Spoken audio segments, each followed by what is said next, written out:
Magandang hapon, si Brother RG andito nga pala. Bibili siya ng starter ng ating magnadap niya. So, ano ba pakainin mo nito, tol?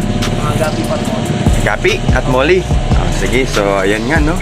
Maganda nga yung live foods para sa ating mga lagang isda. So, bibili siya ngayon, starter. Okay, thank you, Brother RG. Sige po.